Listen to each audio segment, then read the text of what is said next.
তুমি কি জানো ভয় আসলে কোথা থেকে জন্ম নেয়? ভয় আসে যখন কেউ অন্যায়ের শিকার হয় কিন্তু তার ন্যায় ফিরে পায় না। ভয় আসে তখন যখন কেউ হারিয়ে ফেলে সব কিছু আর শুধু রয়ে যায় প্রতিশোধ। এই গল্পটা সেরকমই একজন নারীর। সেই ছিল রাজপরিবারের সন্তান, তাকে মনে করা হয়েছিল ভবিষ্যতের আশা, কিন্তু শেষ পর্যন্ত সে হয়ে ওঠে ইতিহাসের সবচেয়ে ভয়ঙ্কর নামগুলোর একটা। সে ব্লাডি মেরি। মেরি টুডর জন্ম নেয় 1516 সালে ইংল্যান্ডে। তার বাবা রাজা অষ্টম হেনরি আর মা রানী ক্যাথেরিন। একটা রাজকন্যার জন্য যা যা থাকা দরকার তার ছিল সব: আভিজাত্য, শিক্ষা, সংস্কার, সম্মান। কিন্তু সমস্যা ছিল সে মেয়ে, আর তার বাবা চেয়েছিলেন ছেলে।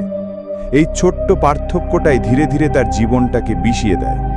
হেনরি দ্বিতীয় বিয়ে করে, রানী ক্যাথরিনকে ত্যাগ করে, আর ছোট্ট মেরিকে, নিজের মেয়ে, তাকে সরিয়ে দেওয়া হয় রাজপরিবার থেকে। মেরি বুঝেছিল রাজপরিবারে জন্ম নিলেই সবাই আপন হয় না, কখনো কখনো সবচেয়ে আপনজনই সবচেয়ে ভয়ানক প্রতারক হয়। মেরি ছিল ক্যাথলিক, কিন্তু ইংল্যান্ড তখন দ্রুত হয়ে উঠছিল প্রোটেস্ট্যান্টদের দেশ। তার বিশ্বাস, তার ধর্ম, তার অস্তিত্ব সবকিছুই প্রশ্নের মুখে পড়ে। সেই বয়সেই সে দেখেছিল কিভাবে মানুষের মুখোশ পড়ে রাজনীতি হয়। কে কখন পেছন থেকে ছুরি মারবে তার আন্দাজ না পেলে রাজকন্যাও একদিন কৃতদাসীর মতো দূরে সরিয়ে দেওয়া হয়।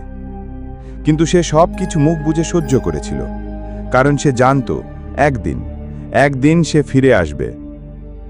1553 সাল মেরি ফিরে আসে। এবার আর রাজকন্যা নয়, সেই হয়ে যায় ইংল্যান্ডের রানী মেরি ওয়ান, ইতিহাসের প্রথম নারী রাজা। পুরো জীবন যে মানুষটা ছোট হয়ে থেকেছে, এবার সে সবার উপরে। আর এখানেই শুরু হয় ইতিহাসের অন্ধকার অধ্যায়। রানী হওয়ার পর মেরির সামনে একটা বড় সিদ্ধান্ত ছিল: ইংল্যান্ডে ক্যাথলিক থাকবে না প্রোটেস্ট্যান্ট। সে দ্বিধায় থাকেনি। সে বলেছিল, যারা আমার ধর্মে বিশ্বাস করে না তারা এই রাজ্যে থাকার যোগ্য নয়। তুমি যদি প্রোটেস্ট্যান্ট হতে, তুমি যদি অন্যভাবে প্রার্থনা করতে, তাহলে মেরি তোমাকে ডাক দিত। না, রাজপ্রাসাদে নয়, ডাকতো শহরের মধ্য মাঠে, একটা কাঠের খুঁটির কাছে। তোমাকে বেঁধে রাখা হতো সবার সামনে, তোমার চারপাশে শুকনো খড়, তারপর আগুন। 3 বছরের মধ্যে প্রায় 300 জন মানুষকে সে জীবন্ত পুড়িয়ে মেরেছিল। এদের মধ্যে ছিল ধর্মযাজক, নারী, কিশোর, এমনকি গর্ভবতী নারীও। মেরি কোনোদিন মুখ ঘুরিয়ে নেয়নি। সে দাঁড়িয়ে দাঁড়িয়ে দেখত আগুন কিভাবে রক্তের মতো লাল হয়ে উঠছে। এই প্রশ্নে ইতিহাস দ্বিধায় পড়ে গেছে, কারণ রক্তের নিচে ছিল একটা মেয়ে, একজন মেয়ে যে চেয়েছিল শুধু ভালোবাসা। সে বিয়ে করেছিল স্পেনের রাজপুত্র ফিলিপকে। সে তাকে ভালোবাসত অন্ধভাবে। কিন্তু ফিলিপ, সে কখনো মেরিকে ভালোবাসেনি, বরং সে ছিল ঠান্ডা, নিষ্ঠুর। তার চোখে মেরি ছিল কেবল রাজনীতি। মেরি ভেবেছিল হয়তো একটা সন্তান হলে সব বদলে যাবে। সে গর্ভবতী হয়েছিল, পেট ফুলে উঠছিল, গায়ের রং বদলাচ্ছিল। কিন্তু মাসের পর মাস কেটে যায়, শিশু আসে না। চিকিৎসকরা একদিন এসে জানায় এটা ছদ্ম গর্ভাবস্থা। তার শরীর বলেছে সে মা হবে, কিন্তু তার গর্ভে কিছু ছিল না। এই কথা শোনার পর সে একা হয়ে যায়, একেবারে একা। 1558 সালে মাত্র 42 বছর বয়সে মেরি মারা যায়, কিন্তু ইতিহাসে সে থেকে যায় ব্লাডি মেরি নাম নিয়ে। লোকেরা বলে সে শান্তি পায়নি, সে চলে গেছে আয়নার ভেতর। কেন আয়না? কারণ আয়না দেখে আমরা নিজেদের চেহারা দেখি, কিন্তু আয়নার অন্য পাশে একটা ছায়া থাকে। সেই ছায়া সেই ব্লাডি মেরি। আলো নিভিয়ে তার নাম নেয় bloody Mary, bloody Mary, bloody Mary. তাহলে সে ফিরে আসে। সে চায় না তোমার শরীর, সে চায় তোমার ভয়।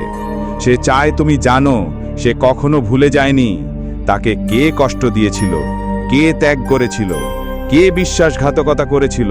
আর তুমি যদি সেই ভুল করো, সে ভুলে থাকে না। তুমি যদি ভাবো এটা সব বানানো গল্প, তাহলে আয়নার সামনে দাঁড়াও, ভয় পেও না। 3 বার ডাকো তার নাম। তুমি শুধু ডাক দেবে, কিন্তু সে হয়তো উত্তর দেবে। কেননা প্রতিশোধ কখনো শেষ হয় না, সে শুধু আয়নার আড়ালে অপেক্ষা করে। তো বন্ধুরা, আজকের ভিডিওটা এই পর্যন্তই। আশা করি গল্পটা তোমাদের ভালো লেগেছে। এমন আরও রহস্য আর ভয়ের জগতে ঢুকতে চাইলে সাবস্ক্রাইব করে পাশে থাকো রহস্যময় দুনিয়ার সঙ্গে। আবার দেখা হবে নতুন কোনো অজানা অন্ধকার গল্প নিয়ে। আর রাতে আয়নার দিকে তাকিও, কিন্তু বেশিক্ষণ না।